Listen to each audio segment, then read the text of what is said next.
Hello super students, in this video I will explain physics का exam कैसे solve करना है अगर एसएलओ बेस्ड आता है।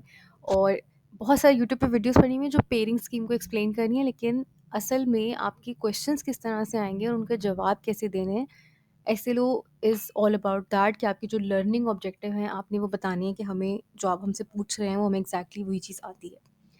अगर थोड़ा-सा स्कीम इसको मैं एक्सप्लेन कर दूँ कि इस तरह के एग्ज़ाम्स क्यों बनते हैं, वो आपको चेक करते हैं 3 चीज़ों पे। फर्स्ट होता है नॉलेज, कि आपसे जो फिज़िक्स के वो पूछ रहे हैं फैक्ट्स, फिगर्स, वो आपको आते हैं या नहीं आते हैं। आपको उसकी वोकैब्युलरी है, कोई कैटेगरीज़ हैं, यूनिट्स वगैरह होते हैं, उन चीज़ों के बारे में आपको पता है या नहीं पता है। तो वो आपकी नॉलेज को चेक करते हैं, और जो इस किस्म के क्वेश्चंस होते हैं हू, व्हेन, वेयर, व्हाट, वो बेसिकली आपकी फ़िज़िक्स की नॉलेज को चेक कर रहे होते हैं। सेकंड, वो आपका चेक करना चाहते हैं कि आपको फ़िज़िक्स की अंडरस्टैंडिंग है या नहीं है। तो उसमें वो आपका असेस करते हैं कि आप किस किस्म कैसे जो है वो इन्फॉर्मेशन को इंटरप्रेट कर रहे हैं, उसको एक्सप्लेन कर रहे हैं, डिटेल्ड आंसर्स किस तरह से लिख रहे हैं। क्या आप कंपेयर कर सकते हैं 2 कॉन्सेप्ट्स को, कंट्रास्ट फाइंड कर सकते हैं? क्या आप की आइडियाज़ को समराइज़ कर सकते हैं? शॉर्ट क्वेश्चंस में वो इस चीज़ को देखते हैं।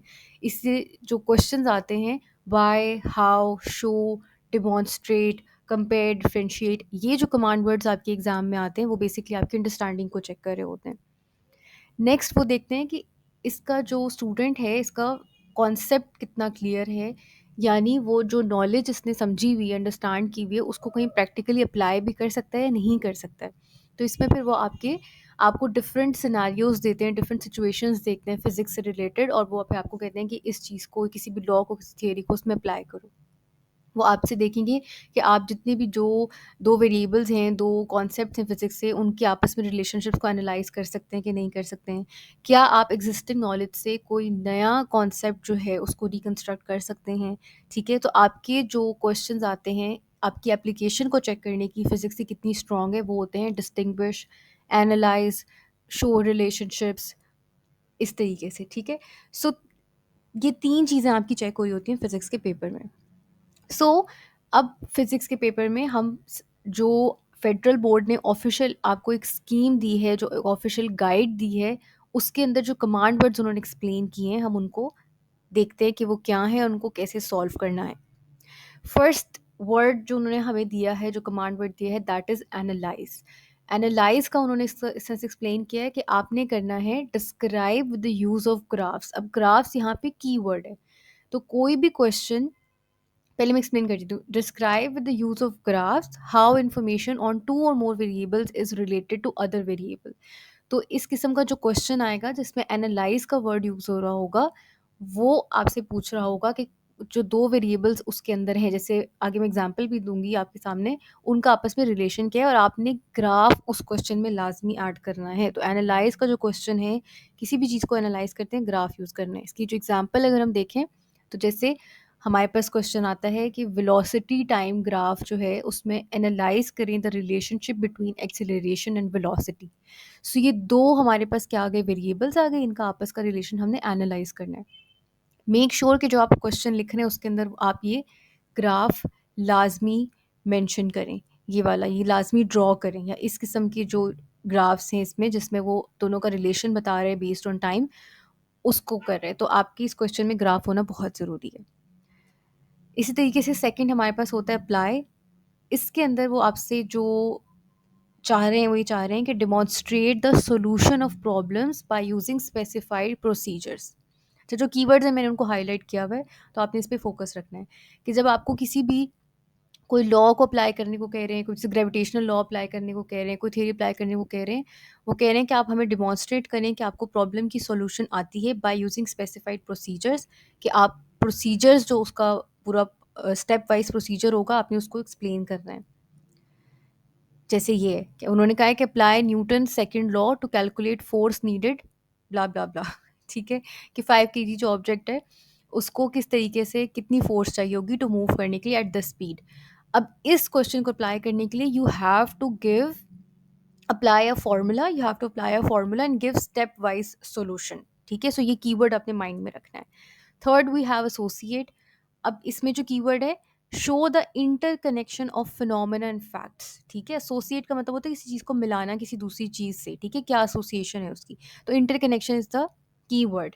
तो जैसे क्वेश्चन आता है, sample question, associate the increase in temperature of gas with increase in kinetic, कि जब काइनेटिक एनर्जी बढ़ती है तो टेम्परेचर के बढ़ने से काइनेटिक एनर्जी जो मॉलिक्यूल्स की होती है उनकी आपस में क्या एसोसिएशन है, या अगर इंक्रीज होता है तो वो कैसे होता है, हमें शो करें।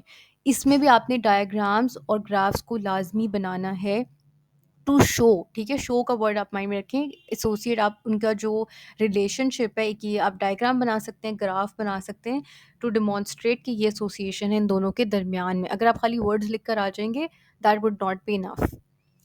Number fourth is calculate. अब कीवर्ड यहाँ पे क्या है, न्यूमेरिकल आंसर होगा। तो ऑब्वियसली आपके ये न्यूमेरिकल के क्वेश्चंस होते हैं, इसलिए इसको मैं ज़्यादा एक्सप्लेन नहीं करूँगी। अगर आपको नाम से पता लग रहा है कि कैलकुलेट होता है तो आपने उसको कैलकुलेशन शो करनी होती है। For example calculation the gravitational force, तो फिर आपने प्रॉपर पूरी स्टेप वाइज सारी कैलकुलेशंस एक्यूरेटली सॉल्व करनी है।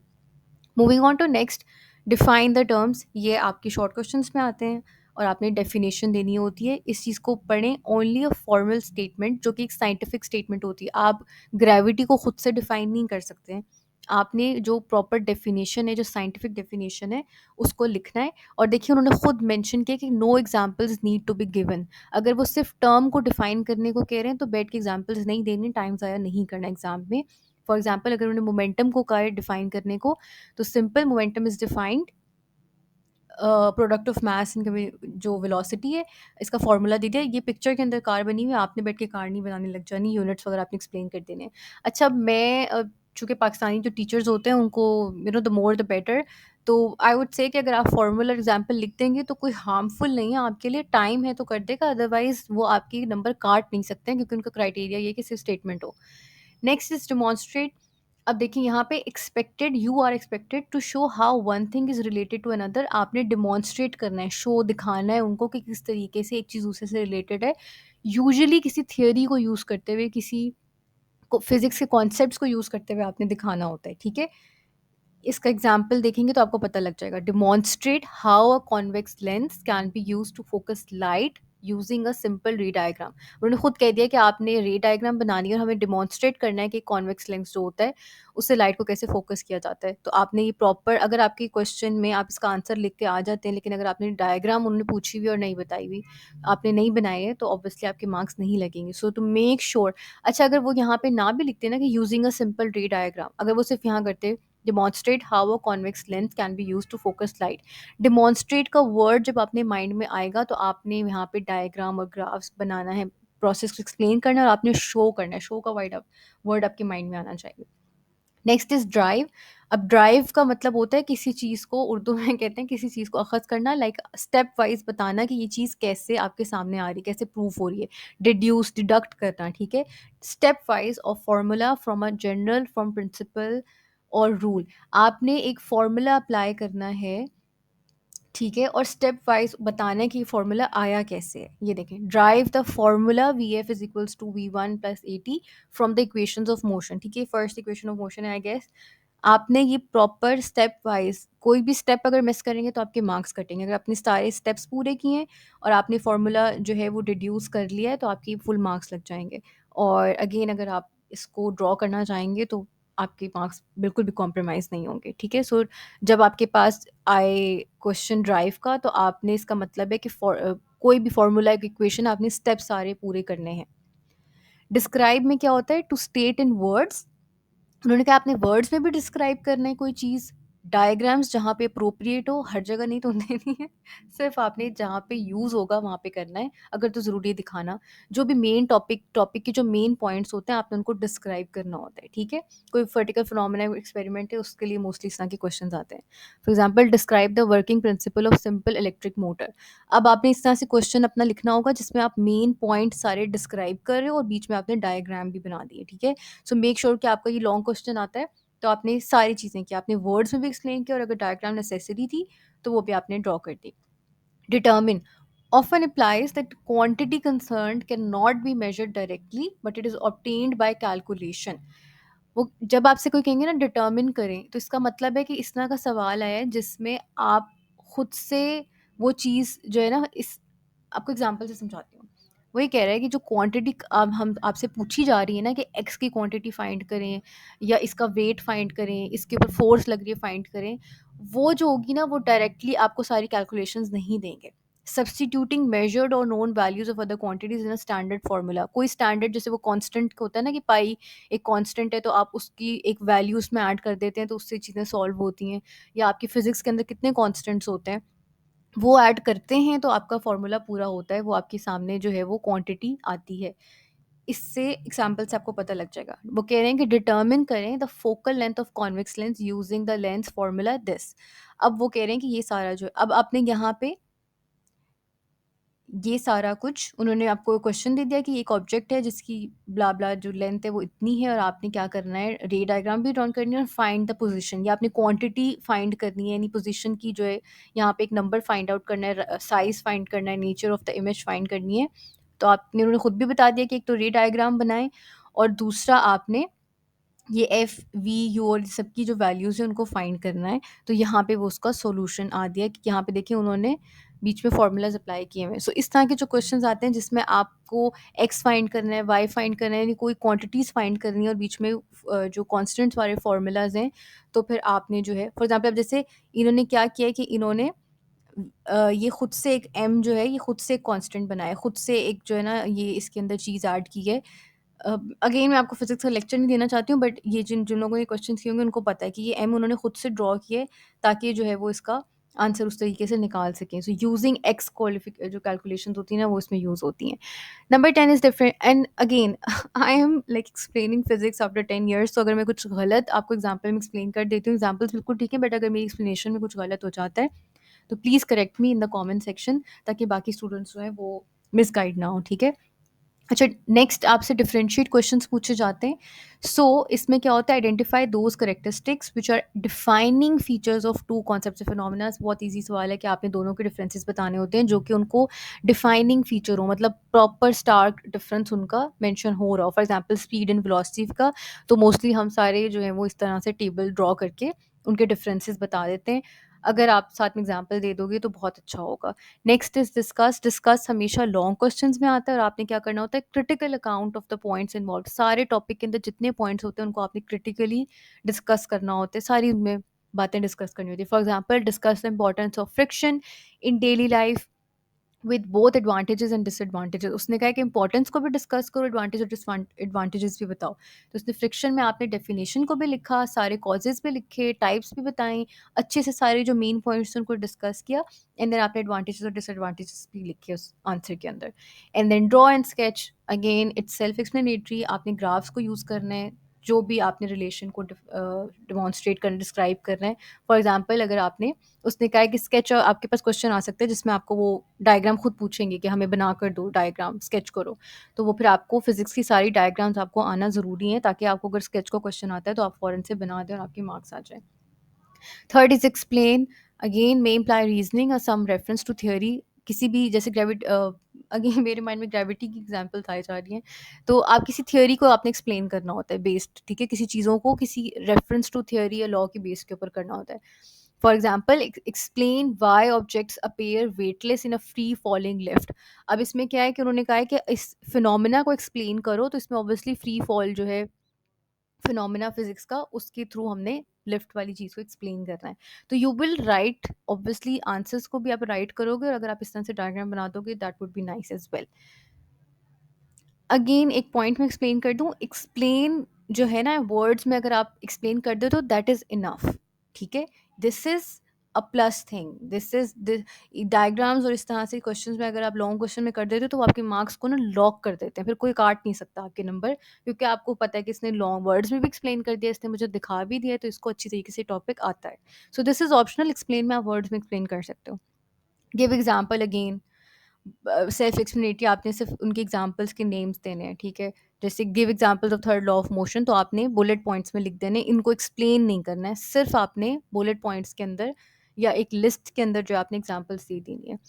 आइडेंटिफाई, अब आइडेंटिफाई में ये होता है कि स्पेसिफिक एग्जांपल आपको जो है ना, describe the specific example how a given term और concept is applied in daily life. तो आपने आइडेंटिफाई करना है कि ये जो मेरे सामने कोई सिनेरियो आया है इसमें क्या चीज़ हो रही है। For example, identify the types of waves used in communication technology. उन्होंने पूछा कि जो कम्युनिकेशन टेक्नोलॉजीज होते हैं उसमें वेव, टाइप ऑफ वेव्स को आइडेंटिफाई करें। ये लॉन्ग क्वेश्चन नहीं है, इस शॉर्ट क्वेश्चन मोस्टली आता है, और आपने लंबे लंबे पैराग्राफ्स नहीं लिखने होते, आपने सिंपल अपना बताना है कि टाइप ऑफ वेव्स यूज़ होती हैं, रेडियो वेव्स, माइक्रोवेव, जो भी ये 4 टाइप्स ऑफ वेव्स हैं, और कहाँ-कहाँ किस कम्युनिकेशन टेक्नोलॉजी में यूज़ होती हैं। बस इतना आंसर लिख देंगे, that is enough. Mostly students time क्यों अपना वेस्ट करते हैं? बिकॉज़ वो ओवर एक्सप्लेन कर रहे होते हैं। उनको ये नहीं पता होता कि किस कमांड वर्ड में कितनी एक्सप्लेनेशन चाहिए होगी। But now no you know. List, again उन्होंने मेंशन किया हुआ है कि नंबर ऑफ पॉइंट्स देने विद नो एलैबोरेशन। उन्होंने खुद लिखा है कि प्लीज़ खुदा का वास्ता है पैराग्राफ में एक्सप्लेन करना मत शुरू कर देना। लिस्ट पूछिए, 3 resources of renewable energy, 1 2 3 list लिख दी है, ठीक है। Name, again mention the commonly used word for an object. Again use word किसी भी चीज़ का नाम है, फॉर एग्जांपल ऐसा यूनिट ऑफ प्रेशर आपने लिख दिया, इसको एक्सप्लेन मत करने लग जाएगा, ये शॉर्ट क्वेश्चन आता है मोस्टली। प्रूव, अब प्रूव जो होता है ये लॉन्ग में आ सकता है, न्यूमेरिकल आ सकता है, demonstrate by logical numerical evidence. अब न्यूमेरिकल है तो हमारे फिजिक्स का जो है अलग से आते हैं क्वेश्चन, शॉर्ट में, लॉन्ग में, तो वो आपके हो सकते हैं। तो उन्होंने जैसे ये आपके पास आ गया कि proof the efficiency of machine is always less than 100%, तो ये उसका प्रॉपर आपने इस तरीके से फॉर्मूला भी बता दिया और उसको प्रूव भी कर दिया। Next is recognize, involves looking at given example and stating what is most probably is। आपने क्या करना है, इसको आपको मैं समझाऊंगी एग्जाम्पल से। उन्होंने कहा है कि recognize the type of image formed by concave mirror when the object is placed beyond the center of curvature। अब उन्होंने क्या किया है, उन्होंने कहा है कि वो आपको हो सकता है कोई एग्जाम्पल देंगे, आपके सामने कोई स्केच आएगा, कोई डायग्राम आएगी, आपने उसको रिकग्नाइज करना है कि यहाँ पे हो क्या रहा है, ठीक है, कि ये क्या फिनोमेना फिजिक्स का हो रहा है, और उसको पे स्टेट करनी है, अपनी वर्ड्स में लिखना है। तो आपने, उन्होंने जैसे ये क्वेश्चन आता है कि identify the correct reflected image for the concave mirror, तो ये आपने यहाँ पे लिख देना है अपने आंसर में कि मैं इसको आइडेंटिफाई कर रहा हूँ कि यहाँ पे ये फिनोमेना हो रहा है और इस पे इस तरह की इमेज बनेगी। आपने रिकग्नाइज किया जो टाइप ऑफ इमेज बन रही है और फिर उसको स्टेट कर दिया, यहाँ पे लिख दिया। This is enough explanation for this. Relate, describe how facts or phenomena depend upon, follow from or a part of an another। relate का मतलब होता है रिलेशन, ठीक है, आपस में रिलेशन क्या है इनका, तो आपने फैक्ट्स और फिनोमेना को आपस में रिलेट करके बताना है। Relate kinetic energy to velocity using the equation, उन्होंने इक्वेशन को जो है वो लिख दिया और उन्होंने कहा है कि इसको एक्सप्लेन करना है रिलेशनशिप बिटवीन, कि काइनेटिक एनर्जी और वेलोसिटी का क्या रिलेशन है। इसकी अगर कोई न्यूमेरिकल एक्सप्लेनेशन है उसको आपने लाजमी मेंशन करना है, ठीक है, वर्ड्स में भी लिखना है और साथ न्यूमेरिकल को भी, जो इसका प्रूफ, ये एक प्रूफ होता है, उसको भी साथ में आपने मेंशन करना है। Represent, draw a graph to show the connection between two variables। again दो वेरिएबल्स हैं और आपने उनका रिप्रेजेंट, जब वर्ड आएगा रिप्रेजेंट, तो ग्राफ आपके माइंड में ये दोनों वर्ड्स आपस में कनेक्टेड होने चाहिए। रिप्रेजेंट का वर्ड आ गया है, ग्राफ। अच्छा, एक और बात मैं आपसे कह दूँ, जैसे एग्जांपल देख रहे थे, represent the relationship between pressure and volume. उन्होंने कहा कि रिप्रेजेंट करो, हमें दिखाओ, प्रेजेंट करो, हमारे सामने आंखों के रखो क्या रिलेशनशिप होता है प्रेशर का वॉल्यूम का, यूजिंग अ ग्राफ, ठीक है। तो आपने ये ग्राफ बस बना देना है। अगर शॉर्ट क्वेश्चन होगा तो सिर्फ ग्राफ बना देना, अगर लॉन्ग क्वेश्चन होगा तो एक पैराग्राफ में इसको एक्सप्लेन करते हो। That's enough. what was I going to say, what I was going to say is कि रिप्रेजेंट ज़रूरी नहीं है कि एग्जैक्ट कमांड वर्ड्स जो हैं वो यही आएंगे, इसके अलावा कोई पूछ ही नहीं सकते, नहीं, आपने सेंस देखनी है उस क्वेश्चन की।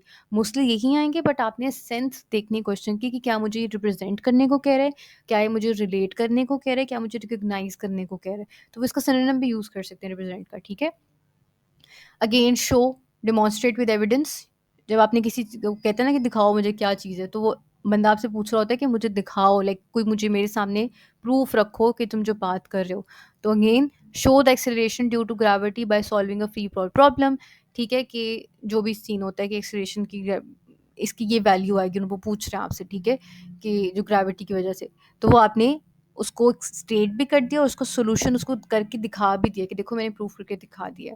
नेक्स्ट इज सॉल्व, अगेन इसमें आपसे वो न्यूमेरिकल ही पूछेंगे, तो ये आपका न्यूमेरिकल का क्वेश्चन होता है सॉल्व का। या आपने रेजिस्टेंस पूछी हुई, वोल्टेज और करंट की वैल्यूज देकर, तो ये आपने उसको न्यूमेरिकल वैल्यू प्रूव कर दी। Next is state again implies a concise answer with little और नो सपोर्टिंग आर्ग्यूमेंट। जब उसने स्टेट पूछा है ना, तो आपकी वर्ड, आपके माइंड में जो वर्ड आना चाहिए दैट इज स्टेटमेंट। आपने सिर्फ कंसाइज, उसने खुद बोल दिया कि मुझे छोटा कंसाइज ब्रीफ आंसर चाहिए जिसमें जो स्टेटमेंट है बस आप वो लिख दो, करेक्ट स्टेटमेंट, और आप जो हो वो उसमें मुझे कोई आर्गुमेंट्स लाइक सपोर्टिंग आर्गुमेंट्स नहीं चाहिए, लेकिन आपने डिटेल नहीं लिखनी। फॉर एग्जांपल आपने मेंशन किया कि हम सब पे हम सब पे ग्रेविटी की वैल्यू होती है, ग्रेविटी की आपने डेफिनेशन लिख दी, आपने बैठ के एग्जांपल्स और प्रॉपर स्टेटमेंट नहीं देने लग जानी कि यहाँ पे इतनी ग्रेविटी और मून पे इतनी ग्रेविटी, कुछ भी एक्स्ट्रा ऐड नहीं करना। और मोस्टली इसमें न्यूमेरिकल आंसर भी यूज़ होता है। For example state Newton's first law of motion, आपने स्टेटमेंट लिखनी है जो करेक्ट स्टेटमेंट है, जो साइंटिफिक स्टेटमेंट है, एंड देन अगेन आपने इसको सिर्फ ये न्यूमेरिकल, अगर कोई कैलकुलेशन उसने कहा है कि उसमें ज़रूरी है बताएंगे तो वो आपने लिख देनी है। मज़ीद इसमें कुछ एक्सप्लेनेशन ऐड नहीं करनी है। Use, apply the given information to solve a problem. आपने कुछ यूज़ करना होगा, कोई फार्मूला, कोई कैलकुलेशन, उसने यूज़ ओहम लॉ करना है, तो उसने कहा है कि ओहम्स लॉ को यूज़ करें to calculate the current and blah blah. So ये आपने न्यूमेरिकल सॉल्व कर देना, यूज़ हो जाएगा। सो इस तरह से कि सैम्पल फिजिक्स पेपर मुझे मिला था, इस तरह से आपके सामने क्वेश्चन आते हैं। For example what are base quantities. अब ये जो व्हाट का क्वेश्चन है, हमने क्या सीखा कि ये आपसे नॉलेज का पूछ रहा है, ठीक है। कंस्ट्रक्ट अ टेबल, उसने खुद ही बता दिया, तो आपने यहाँ पे टेबल लाजमी बनाना है। Express 300 micrometres in millimetres and kilometres. अब एक्सप्रेस का मतलब है कि शो करें। अगेन जैसे मैंने आपसे कहा ना कि ज़रूरी नहीं है कि शो का वर्ड ही आएगा, वो आपको दूसरा सिनोनिम भी यूज़ कर सकते हैं। तो एक्सप्रेस का मतलब यही है कि मुझे दिखाएं करके, मुझे इसका प्रूफ दिखाएं। डिफरेंशिएट में हमने पता कर लिया कि रोटरी और सर्कुलेशन ये दो वेरिएबल्स हैं, इनके आपस का डिफरेंस बताना है। उन्होंने खुद कह दिया कि हम एग्जांपल भी दे दें। सो ये हो जाएगा। और in case of how helmet protects explain in context. अब ये अगेन जब उसने हाउ पूछा है कि कैसे होता है, तो आपने वर्ड्स में भी एक्सप्लेन करना है, एक्सप्लेन द कॉन्टेक्स्ट। और उसने ये बता दिया कि मुझे इसके कॉन्टेक्स्ट में नहीं, इस थ्योरी के कॉन्सेप्ट में, ये जो भी फॉर्मूला है इसके कॉन्टेक्स्ट में इसको, इसका हवाला देकर यूज़ करो। अगेन एक्सप्लेन ब्रीफली, उन्होंने खुद बता दिया। ब्रीफली का मतलब है कि शॉर्ट करके बताना है, ज़्यादा नहीं बताना। मार्क्स से भी आपको पता लग जाता है कि कितनी ज़्यादा इसमें चाहिए। प्रूफ, अब देखिए प्रूफ हमें कह दिए, तो आपने इसमें यहाँ पे न्यूमेरिकल कैलकुलेशन देनी है। What changes are expected in weather, ये नॉलेज का क्वेश्चन है। If the barometer shows increase, तो यहाँ पे आपने इसको एक्सप्लेन कर देना। अगर आप इन टर्म्स को समझ लेते हैं, तो आप एक तो एग्जाम्स की प्रिपरेशन बहुत स्ट्रेस फ्री होकर कर सकते हैं। आपको पता है क्या लॉन्ग क्वेश्चन में आ सकता है, क्या शॉर्ट में आ सकता है। और आप जब पढ़ रहे होंगे तो फिर आप चीज़ों को, इन कमांड वर्ड्स को अगर अपने माइंड में रखेंगे, तो आप एक डायग्राम को अलग से भी याद करेंगे कि मुझे इसका स्केच आ सकता है, मुझे इस शो के लिए आ सकता है। दूसरा, आपको पता होगा पेपर में किस क्वेश्चन के ऊपर कितना टाइम देना है, कितना नहीं टाइम देना। इसकी जो प्रैक्टिस है ना, वो तभी होगी जब आप पास्ट पेपर सॉल्व करेंगे और इन वर्ड्स के ऊपर आपका फोकस होगा। So that was all for this video. I am going to post a chemistry SLO based exam scheme जो होगी in the next video. I really want you guys to study like a super student. And if you like this video, you can like and subscribe. And you can watch other scheme explainer videos as well, which will be coming in the coming days. And obviously, video देख के सिर्फ आपके mind में नहीं आ जाएगी, इससे understanding तो हो गई है, but you have to practice what you have learned in this video. I see you guys in the next one, bye.